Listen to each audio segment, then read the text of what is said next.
Good morning student, myself Seema Mishra from Shiv Jyoti educational group Kota.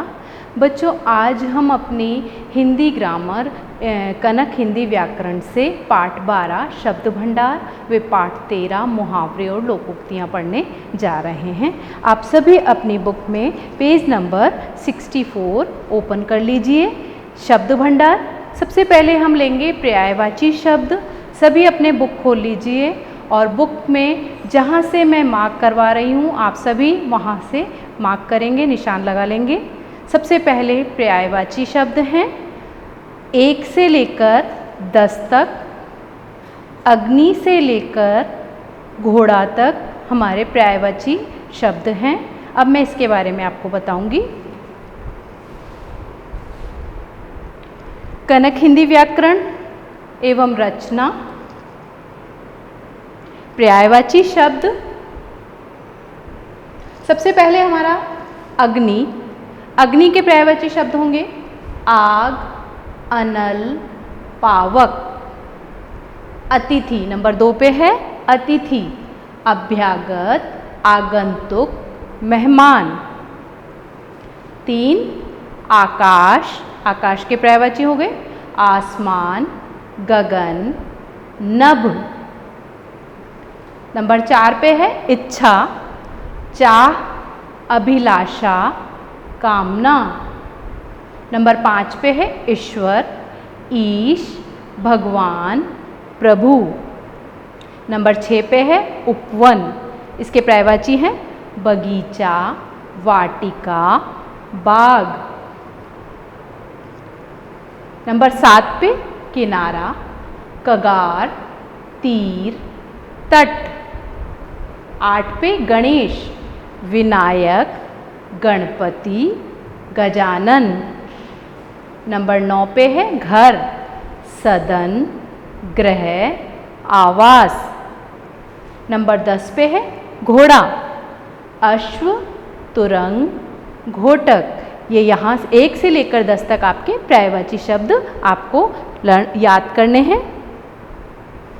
अब आते हैं हम अपने पुस्तक कार्य पर। लिखकर दिए गए शब्द समूह से पर्यायवाची शब्द ढूंढकर लिखिए। जैसे यहाँ आपको दिया है पक्षी दिया है, उसके 3 पर्यायवाची हमने ढूंढ के यहाँ से लिख लिए।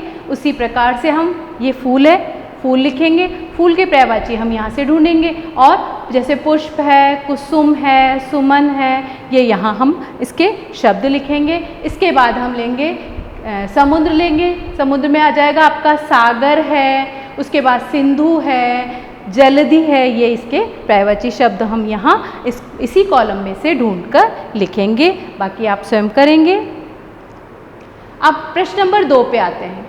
रंगीन शब्दों के सही पर्यायवाची चुनकर वाक्य दोबारा लिखिए। अब आपको यहाँ पर दिख रहा है रंगीन शब्द, तो इसके जो पर्यायवाची शब्द हैं आपको हमें ब्रैकेट में यहाँ पर दिए गए हैं, तो हम उससे वहाँ से चुनकर लिखेंगे। जैसे पहला दिया हुआ है क में, मेरी इच्छा है मैं माता पिता का आदर करूं। यहाँ इच्छा शब्द का पर्यायवाची क्या हुआ? यहाँ पर अभिलाषा। तो हम लिख रहे हैं मेरी अभिलाषा है मैं माता पिता का आदर करूं। अब ख में देखिए आकाश। आकाश रंगीन शब्द दिख रहा है, यानी कि इसका पर्यायवाची हमें ढूंढना है। में अनगिनत तारे हैं, तो यहाँ सदन और गगन दोनों दिया है, लेकिन हमें पर्यायवाची किसका ढूंढना है? आकाश का। तो हमने यहाँ लिया गगन। गगन में अनगिनत तारे हैं। इसी प्रकार आप ये बाकी का कार्य स्वयं करेंगे। अब हम आते हैं बच्चों विलोम शब्द पर। आप अपनी पुस्तक में पेज नंबर 67 ओपन करेंगे। इसमें देखिए आपको विलोम शब्द दिए हुए हैं। अधिक 1 से लेकर पेज नंबर 68 पर भी आ जाइए, 20 तक। खिलना, मुरझाना, यहाँ तक आपके पर्यायवाची विलोम शब्द दिए हुए हैं। अब हम विलोम शब्द के बारे में जानेंगे। अधिक, अधिक यानी इसका उल्टा विलोम बताना है हमें, तो यहाँ हो गया कम, अपना, पराया, अमृत। नंबर 3 पे है अमृत, विष। 4 पे है अर्थ, अनर्थ, 5 पे आयात निर्यात, 6 पे आलस चुस्ती, 7 पे है आशा निराशा, 8 पे है इच्छा अनिच्छा, 9 पे है उन्नति अउन्नति, 10 पे उपस्थित अनुपस्थित, 11 उदार अनुदार, 12 ऊंचा नीचा, 13 एक अनेक, 14 पे एकता अनेकता, 15 गरीब अमीर, 16 कृतज्ञ कृतघ्न, 17 क्रय विक्रय, 18 पे कोमल कठोर। यहाँ हम शब्द के विलोम शब्द देख रहे हैं। 19 पर ज्ञानी अज्ञानी, 20 पर खिलना मुरझाना, अर्थात हमारे 1 से लेकर 20 तक विलोम शब्द यहाँ दिए गए हैं। अब प्रश्न नंबर 1 पे आते हैं। रेखा खींचकर सही विलोम शब्दों का मिलान कीजिए। तो हम यहाँ इस तरीके से रेखा खींचकर सही विलोम शब्द से मिलान करेंगे। जैसे दिन का दिया है रात, धूप का छाँव, आगे पीछे, अपना पराया। इसी प्रकार ये कार्य आप स्वयं करेंगे। प्रश्न नंबर 2, सही विलोम शब्द के नीचे रेखा खींचिए और खाली स्थान में लिखिए। यहाँ हमें विलोम शब्द दिए गए हैं, 3 दिए गए हैं, आपको सही चुनना है, उसके नीचे रेखा खींचनी है और उसके बाद आपको यहाँ उन शब्दों को लिखना है। जैसे क में दिया है आदर और इसका सही विलोम ढूंढा हमने अनादर, ठीक है, यहाँ लिख दिया हमने और रेखा भी खींची है। तो हम ख में लेंगे सौभाग्य, सौभाग्य का विलोम सही विलोम शब्द क्या होगा? दुर्भाग्य। तो हम यहाँ रेखा खींचेंगे और यहाँ पर लिखेंगे दुर्भाग्य। उसी प्रकार ग में देखिए उपस्थित, तो यहाँ हम विलोम ढूंढेंगे अनुपस्थित, रेखा खींची और ये से यहाँ लिख दिया। बाकी का आप स्वयं करेंगे। अब हम आ रहे हैं बच्चों अनेकार्थक पर। आप अपनी बुक में पेज नंबर 70 निकाल लीजिए। 1 से लेकर 10, अंबर से लेकर तीर तक आपके अनेकार्थक शब्द दिए हैं। जिन शब्दों से एक से अधिक अर्थ निकलते हैं उन्हें हम अनेकार्थक शब्द कहते हैं। अब देखिए नंबर 1 पे है अंबर। अंबर का मतलब कपड़ा भी होता है और आकाश भी होता है। आम नंबर 2 पे है आम। आम एक फल है, हम सब जानते हैं। और सामान्य, सामान्य जो बोलते हैं ना, सामान्य बोलचाल की भाषा में सामान्य रूप से इसे आम भी कहा जाता है, सामान्य कहा जाता है, उसका अर्थ है। 3 पे है उत्तर। उत्तर का मतलब हम सभी जानते हैं, एक तो दिशा का नाम है और उत्तर का मतलब जवाब। 4 पे कल। कल का मतलब एक बीता हुआ कल और आने वाला कल। काल। काल का मतलब समय, यमराज या मृत्यु, दोनों ही अर्थ में आता है। 6 नंबर पे है घट। घट का मतलब घटना, घड़ा। 7 पे है चरण। चरण का मतलब पांव, 1/4 भाग। 8 जग, संसार, दुनिया, हम इन दोनों ही अर्थों में जान रहे हैं। और एक है पानी का बर्तन। हम पानी के बर्तन को भी जग होता है, उसे जग कहते हैं। नंबर 9 पे है ताल। छोटा तालाब, संगीत का ताल, संगीत के जो ताल होते हैं, सुर होते हैं, ताल। नंबर 10 तीर। तीर का मतलब बाण और किनारा, दोनों ही अर्थ होते हैं। अब है प्रश्न नंबर 1 पे आ जाते हैं। सही अर्थ के साथ शब्दों का मिलान कीजिए। देखिए बच्चों, घन, घन का मतलब यहाँ बादल, भारी, हथौड़ा दिया गया है। अब हम लेते हैं कुल। कुल का मतलब सब, वंश। ऐसे ही वर, दुल्हा, वरदान। और चोटी, पर्वत, पर्वत शिखर, या शिखा जो ऊंचाई पर होती है। ठीक है, ये ऐसे मिलान किया है, ऐसे ही आप आगे का कार्य करेंगे। अब दिए गए शब्दों के दो दो अर्थ लिखिए। यहाँ शब्द दिया है, उसके दो अर्थ लिखने हैं।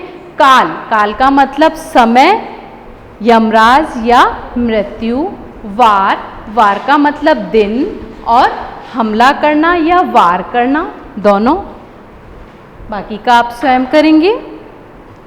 अब आते हैं हम अनेक शब्दों के लिए एक शब्द। अब अपनी आप बुक में पेज नंबर 73 ओपन कर लीजिए। बच्चों देखिए, इसमें 1 से लेकर 8 तक आपके अनेक शब्दों के लिए एक शब्द दिए गए हैं। इसका मतलब होता है कि अपनी बात को कम से कम शब्दों में बोलकर लिखकर समझाना क्या कहलाता है, वाक्यांश को छोटा करना क्या कहलाता है।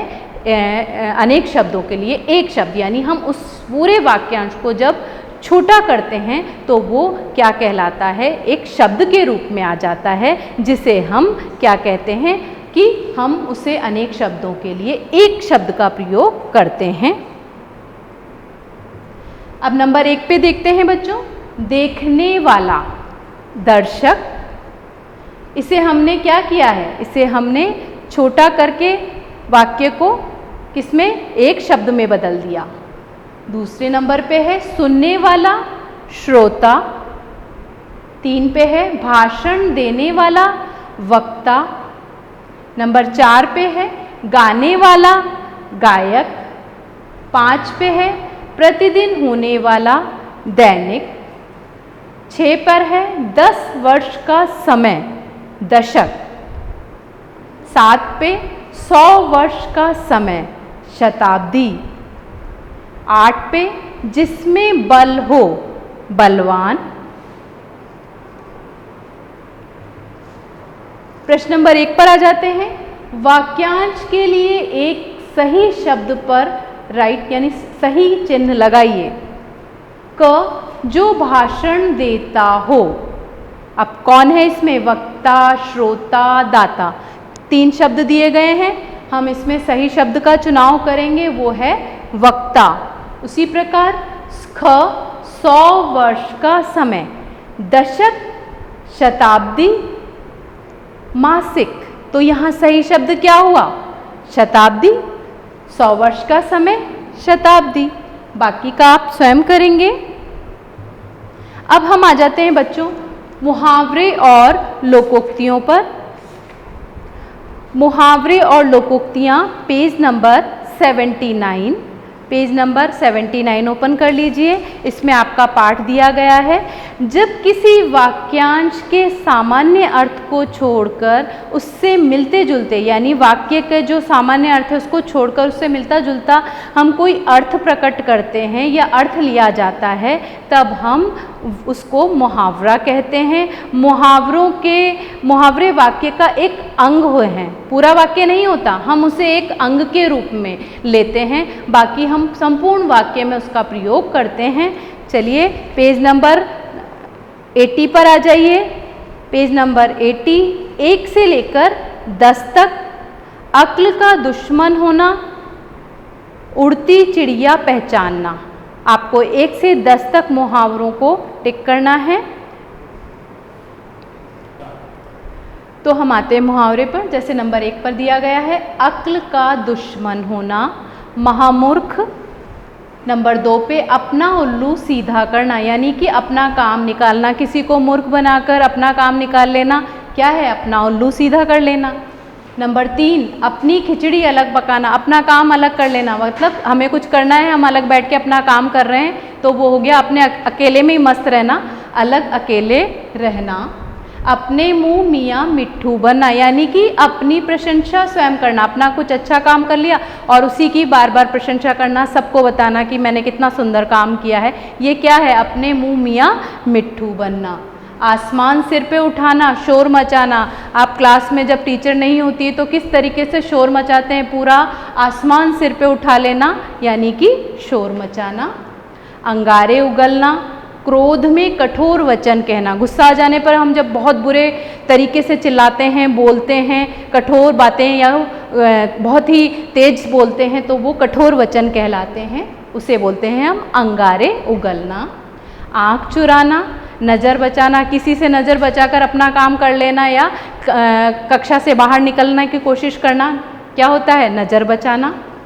आँखें दिखाना, डराना, क्रोध प्रकट करना, किसी को हम डराते हैं तो हम आँखें दिखाते हैं, तो वो क्या होता है कि हम डराने की कोशिश कर रहे हैं, आँखें दिखाना।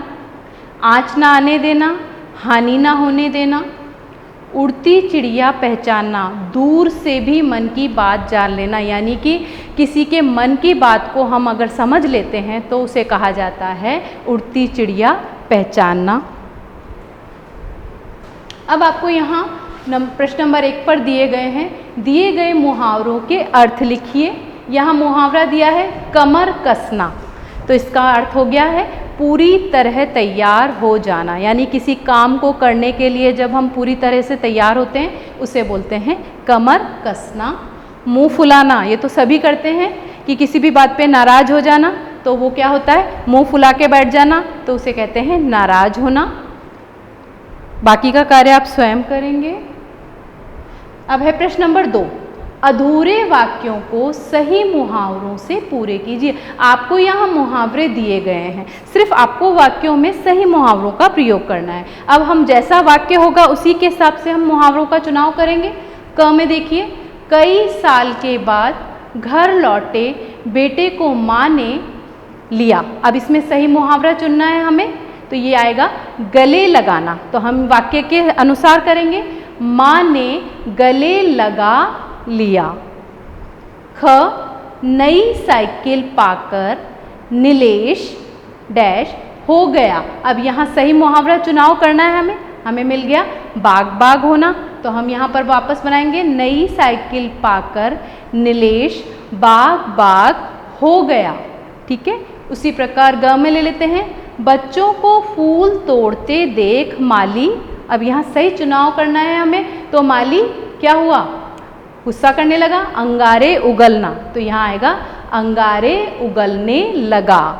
ठीक है, बाकी का आप स्वयं करेंगे। धन्यवाद स्टूडेंट, आपको ये पार्ट अच्छे से समझ में आया होगा। अगर आपको खुद ना समझ में आए तो आप अपनी डाउट क्लास में मुझसे पूछ सकते हैं।